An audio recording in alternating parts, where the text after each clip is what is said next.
লাগবে না custom duty, আর লাগবে না, আর লাগবে না নেপাল। কেন নিবা না? কেন নেও বাবা, বেশি পাকামি করা মানে ক্ষমতায় যে ধরাকে সরাজ্ঞান করার মানে শুরু করেছিল নেপালের বালেন্দ্র শর্মা, না বালেন্দ্র।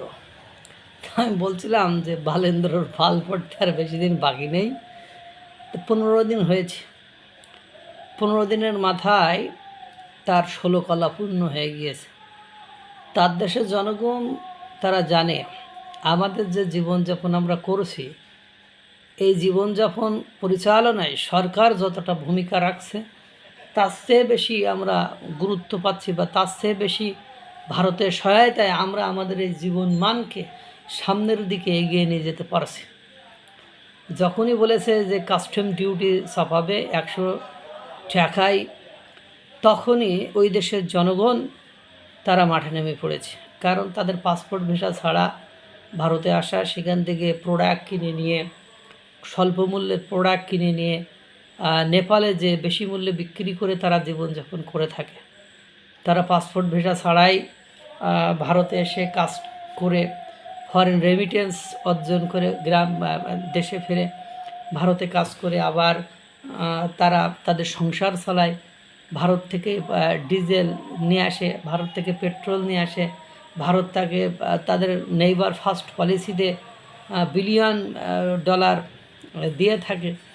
এত কিছু দেওয়ার পরেও উনি এসে মানে কি হনু হয়ে পড়েছে মনুরে। হনুগিরি করতে যে ভারত বলছে ঠিক আছে, সব বন্ধ, পেট্রোল বন্ধ, ডিজেল বন্ধ। ওই দেশের লোকেরা এই দেশে যেভাবে এসে অবাধে চলাফেরা করতো, ব্যবসা বাণিজ্য করতে, সব বন্ধ।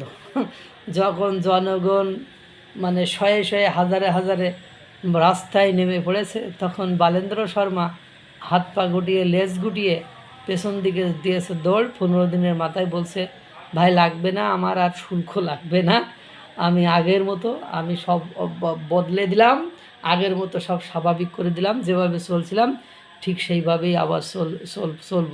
এই জন্যই 11টি দেশের যে বন্ধু 11টি দেশকে নিয়ে মেঘালয় রাজ্যে সামরিক মহড়া চালাবে, সেখানে নেপালকেও রাখছে। মূল কারণ হলো এটা, ভারতকে বাঁচাধান চিনো নাই, যে চিনছে না সে বুঝছে, কিন্তু ওরা ডাইরেক্ট অ্যাকশান করে না, একটু সময় নিয়ে ধৈর্য ধারণ করে তারপরে 16 পয়জন মতো মারে।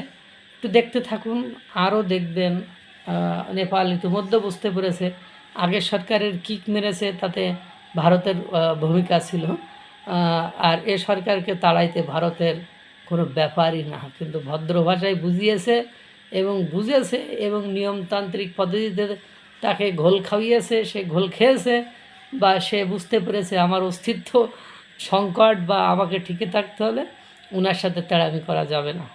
সবাইকে আল্লাহ তাআলা ভালো রাখুক, সুস্থ রাখুক। আসসালামু আলাইকুম ওয়া রাহমাতুল্লাহ।